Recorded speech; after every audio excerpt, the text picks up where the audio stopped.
Hey guys, this is Cat. Oh my god, I messed it up already! Hey guys, this is That Mask Guy, and this is the Captain Fizz Mask Guy Show. Tonight on the show, we will be talking about Benicio del Toro. Is he going to be in the next Star Wars movie or not? We'll also talk a little bit about Anthony Daniels, and what do you guys think? There's talk that Captain America, pardon me, and Civil War movie. Are the teams lopsided? This and much more on the Captain Fizz and Mask Guy Show. Right back at you.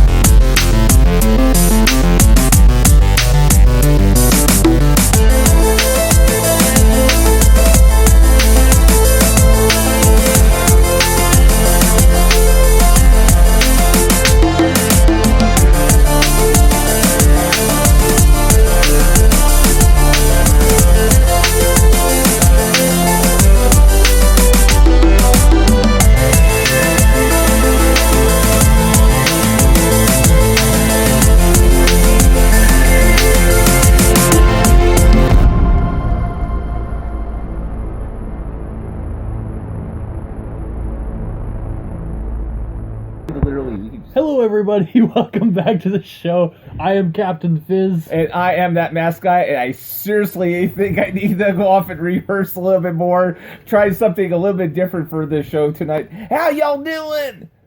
So yeah, big news. Big news. We'll start with the Star Wars Lollapalooza. Lollapalooza, yeah. So for those people who are big Star Wars fans, you know that it's been rumored for a while that Benicio del Toro was going to be in Star Wars Episode 8. He recently went off and did an interview down in, I don't know, some Spanish. I actually don't know where it was. 8, yeah. This is 7 coming out. It's going to be 8. Oh, he's going to be in the sequel to the yeah, he's going to be in the sequel to the sequel to the sequel to the sequel, blah, blah, blah. Anyway.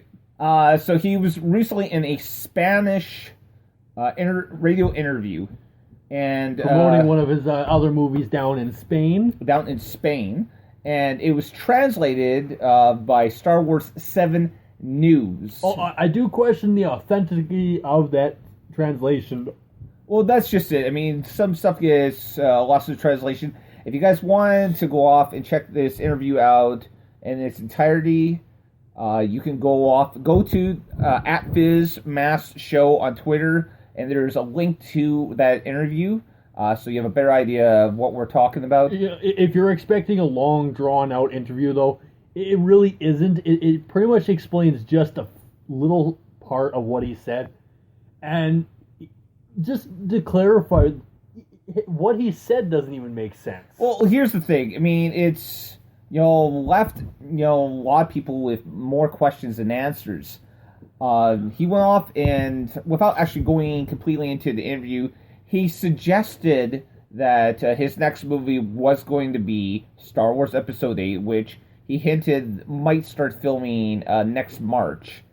But just some of the language that he went off and used, and again, this might be a bad translation. It could be a bad translation, but I'm not entirely sure. He basically did say that he wasn't allowed to talk about it. So when he did come out and say kind of his character, he said his character is like a villain. Like a villain. So that definitely kind of makes me question, it could be like Anakin, starts off a good guy, becomes a villain. Or it could be a complete opposite, like, Lando, starting off a villain and ending as a hero. Yeah, and in reference to it, the interviewer asked what he was going to do, and he said, Star Wars. And then he went on to say, we'll see how it turns out. And so it could end up like some, Marvel scenes that get cut before they're even put into the film. Yeah, more about that later on.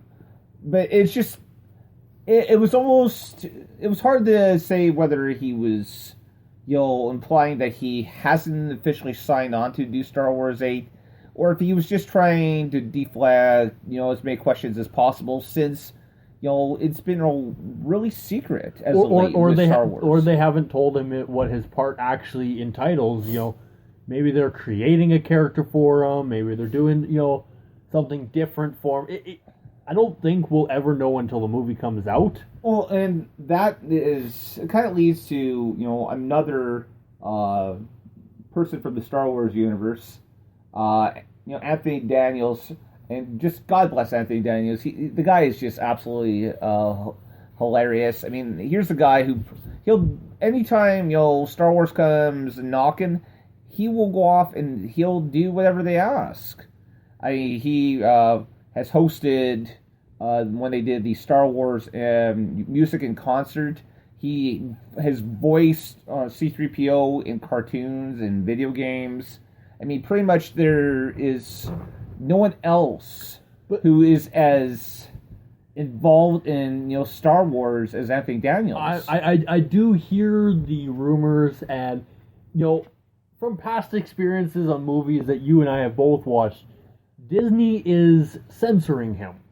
Well, they're trying to, and they're not exactly going to. They can't get away with too much with it because he is, so beloved, and he's so part of this that it'd be really hard to go off and to replace him. And I think if they were to go off and to quote unquote kill off C-3PO, there probably would be a lot of angry fans. See, you know what? I have to disagree with you on that, and that's mostly because droids don't last forever. If they were to kill off C-3PO, considering this movie is based how far in the future, it's not really that bad to question whether C-3PO is even going to be around. Okay, C-3PO was created roughly... Don't care. 30 years before A New Hope. Your logic is flawed. And so, C-3PO, the robot itself, is going to be at least 60 years old. Yeah, so kill him off. Kill him off. There we go. But anyways, he went off and he's referred to all the secrecy surrounding the Force Awakens as being absolutely ludicrous. He goes off and goes on... Not to be confused with the rapper. Which has absolutely nothing to do with Star Wars. But he goes off and to bring up that when he originally got the script for Star Wars Episode 7, it was in black with red writing on it so that it was impossible to photocopy. And he went off and said that as he actually felt like he had a hangover doing his first read-through of the script. That was just how hard it was to go off and read, and it's just all the secrecy. He has said that, working with J.J. Abrams was better than working with George Lucas. Abrams is a much more open filmmaker than George Lucas was. I take offense to that. I'm sorry. Since when is it better to work with a Trekkie over a Star Wars? J.J. Abrams has went off and said on multiple occasions that he, was much more of a Star Wars fan than a Star Trek fan. And look, they're doing another Star Trek movie, and J.J. Abrams is nowhere. He went off and flipped them the bird, and went off and said, "Screw you guys, I'm gonna go do Star Wars." Captain Fizz knows all about flipping the bird. Bird is... Yeah. And, anyways, it also should be pointed out that Anthony Daniels has went off and confirmed that he will be back for episodes 8 and 9. Where they will proceed to kill him off. And here's the thing. Anthony Daniels is, I think, the only actor who's actually been physically in every single movie. If you guys... I think... That's not true. Kenny Baker, who did R2-D2, I believe, has been in every movie as well. But there isn't any one particular character that's been in every single movie. Now, I know people could go off and scream, well, wait a minute, what about Anakin Skywalker and Darth Vader? Well, technically speaking, he was Anakin Skywalker in two movies and a little bit Of the or third. three, a little bit of the third and a little bit in the sixth, and it was Darth Vader for the rest. Yeah, so that technically classifies as two separate characters. Yeah. As much as we all like to argue that it's the same, actor or whatever.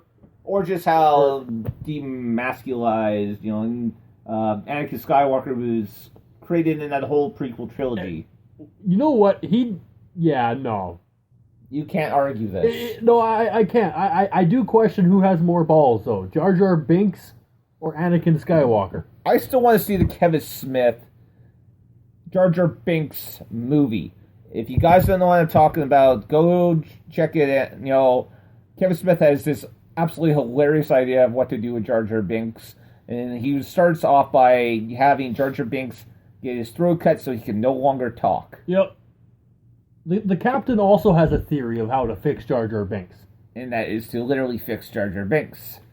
No. Neuter him. Neutering him wouldn't work. He'd still be the whiny, good-for-nothing little dog that he is. Now, you take the script that Jar Jar Binks is in. You crumple it up. You throw it in the garbage. Then you rewrite the script without Jar Jar Binks. Problem solved. You fixed Jar Jar Binks. Now, here's the thing, though. And, I've come to realize that is probably my catchphrase. Here's the thing. I've actually brought this up. I'm getting off track. But Jar Jar Binks was put in these movies, or at least in the first movie, for the children. He wasn't put for, the adults. I mean, there's a lot of adult fans who would have loved if the Ewoks had all been destroyed in Return of the Jedi. That's not true. I love the Ewoks. No, you don't. I absolutely love the Ewoks. They are cute, they are furry, and they are fluffy. You're kind of creeping me out a little bit. This is not the Captain Fizz that I've come to know over the last 8 years. Give or take. Give or take. No, see, adding Jar Jar Binks for the kids is like adding 3D for a porn show.